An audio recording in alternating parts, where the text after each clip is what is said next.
Fala, minha gente! Vamos nessa então falar sobre Internacional 1, Fluminense 2, que acaba de acontecer agora no estádio Beira-Rio. Oitavas de final da Copa do Brasil e o Inter começa perdendo para um Fluminense. Eu já adianto os três fatos que manchetei aí como fatores extremamente dolorosos para a torcida colorada. E não vamos esconder que não é uma derrota doída.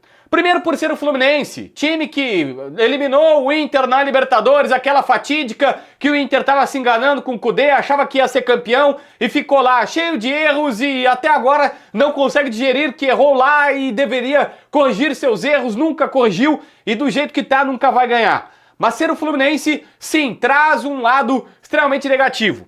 O outro é que o técnico dos caras se chama Renato Portaluppi.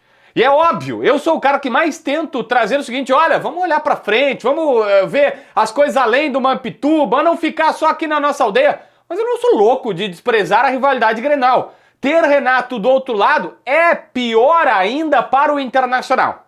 Mas tem um terceiro fator, que pra mim é o que mais chama a atenção, e que talvez é o mais dolorido, ou o que mais deveria ser dolorido pro torcedor colorado quando ele for analisar essa partida, que é simplesmente o fato de o Inter pegar um Fluminense que tá até cambaleando, foi bem no Mundial, mas todo mundo achava que o Inter no mínimo tinha o mesmo time do Fluminense, tinha como fazer enfrentamento.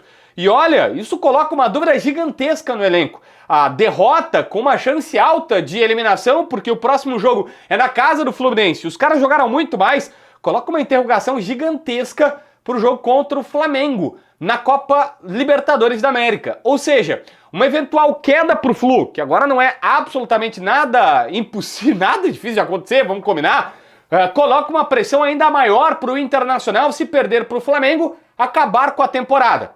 E, gente, vamos ser honestos aqui nesse terceiro ponto, ampliando ele um pouquinho mais, não vamos achar que o Inter salvou o ano quando ganhou o título do Campeonato Gaúcho. Não. O jogo mais importante do ano do Inter é primeiro contra o Fluminense, os jogos mais importantes, né? O primeiro será contra o Fluminense e depois contra o Flamengo. Não é o Gauchão. Na boa, não é o Gauchão. Isso não é só porque o João Batista Filho acha que Gauchão não vale nada e que octa e que isso e que aquilo e tudo mais. Para mim, a grande situação é o Inter tem uma temporada que esse ano vai até dia 21 de dezembro e pode em agosto terminar o seu ano. Isso é muito, mas muito impactante. E a gente não pode desconsiderar que uma eventual queda na Copa do Brasil para o Flu, que não é nada demais diante do que nós vimos, deixaria o ambiente extremamente pressionado, mais do que já está, para pegar um Flamengo na Copa Libertadores da América. Gente, esses três fatos são extremamente dolorosos, difíceis, duros de serem colocados. Ser o Flu, ter o Renato e ainda impactar diretamente numa temporada que pode acabar e quem sabe encaminhar um final de gestão terrível do presidente Alessandro Barcelos, que coleciona problemas dentro e fora dos gramados. Bom, gente, eu sei que tá tudo ruim, tu não quer ouvir o JB falando ainda sobre bet, sobre aposta e tal, mas enfim, eu dei meu palpite lá na KTO, fiz a minha brincadeira por lá, botei cincão que o Inter iria vencer e seria um gol do Borré. O primeiro gol da partida seria do Borré. Eu tava entre 1-0 ou 2-0, palpitei lá no Debate Raiz 2-0, acabei me quebrando, não aconteceu 2-0, aconteceu um 2-1 pros caras.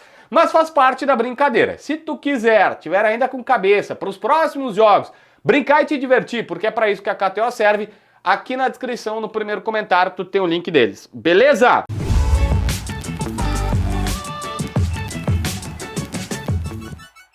Gente, olha só, por incrível que pareça, o Inter começou pressionando e eu imaginei o seguinte, opa, pode dar bom. O Inter com a posse de bola foi pro ataque, começou fazendo ali uma gracinha. Só que isso durou minutos, tá? Uma bola que é meio estranha, porque ela tá no lado direito ali, né, perto da casa-mata do adversário do Fluminense, e a bola é recuada. O Thiago Maia, que fez uma partida extremamente lamentável, ele consegue recuar uma bola, a bola vem quicando, chega pro Bernabé dividir com o cara do Fluminense, com o Berna do Fluminense, o Serna, perdão, do Fluminense. O Bernabé divide mole, o cara chuta, a bola bate, rebota e o Everaldo faz o gol. Nesse meio tempo, o Vitão ainda pôde fazer o corte e não fez. Ou seja, falharam Thiago Maia, Bernabé, Vitão e aí acontece o gol dos caras, um gol do Everaldo, que não fazia gol em ninguém. Mas calma que ele faz mais um.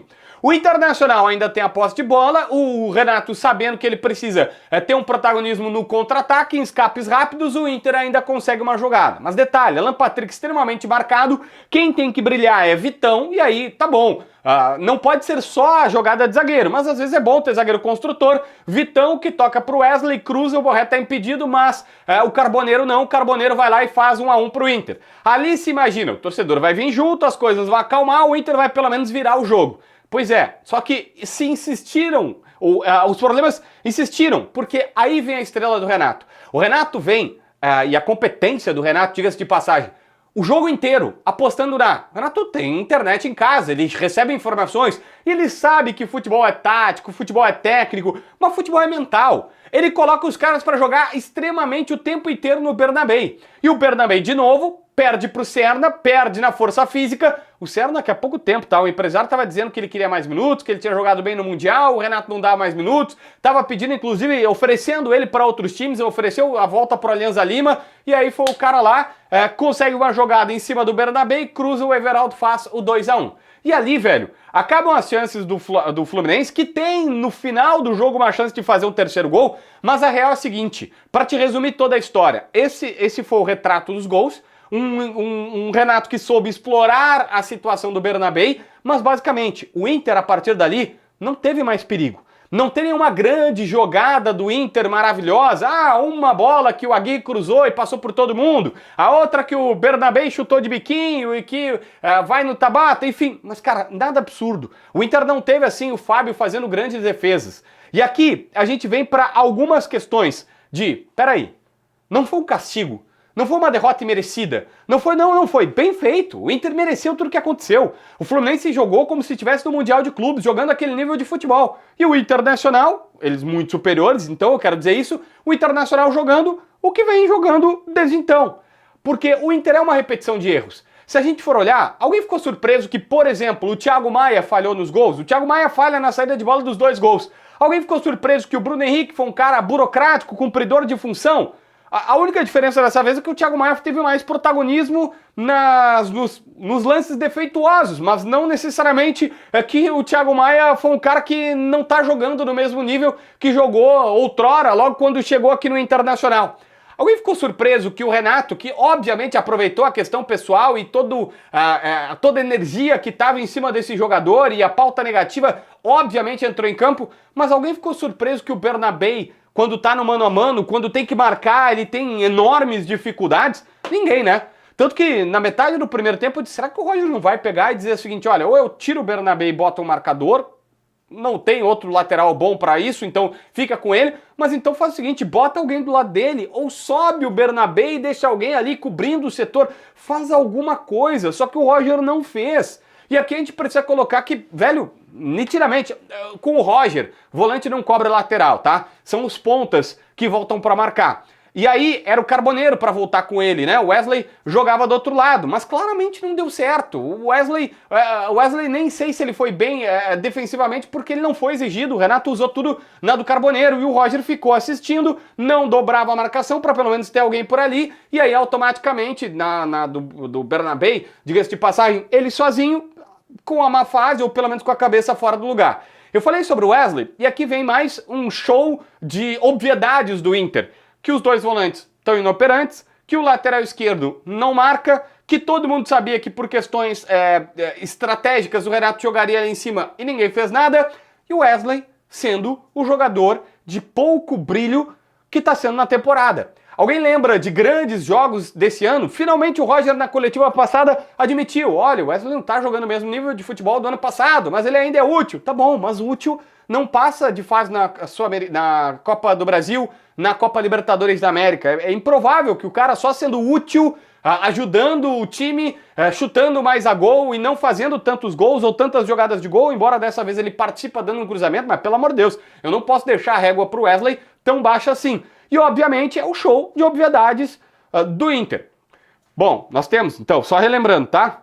Bernabéu, nós temos os 2 volantes, nós temos o Wesley, e eu preciso também pontuar aqui. O Internacional com seus 2 centroavantes não marcaram gols. Os 2 centroavantes, seja Borré, seja Ener Valencia. E a verdade é que pouco viram a bola. mas nem quando o Borré estava em campo, tão pouco quanto o Valência, alguma coisa interessante aconteceu no ataque. O Inter também não tem um goleador. Não tem goleador, não tem jogador decisivo pela ponta, tinha o Alan Patrick, mas estava bem marcado, e aí pouco, nada produziu, a bem da verdade. As trocas do Roger foram extremamente, vamos dizer assim, foram infrutíferas, tá? Por quê?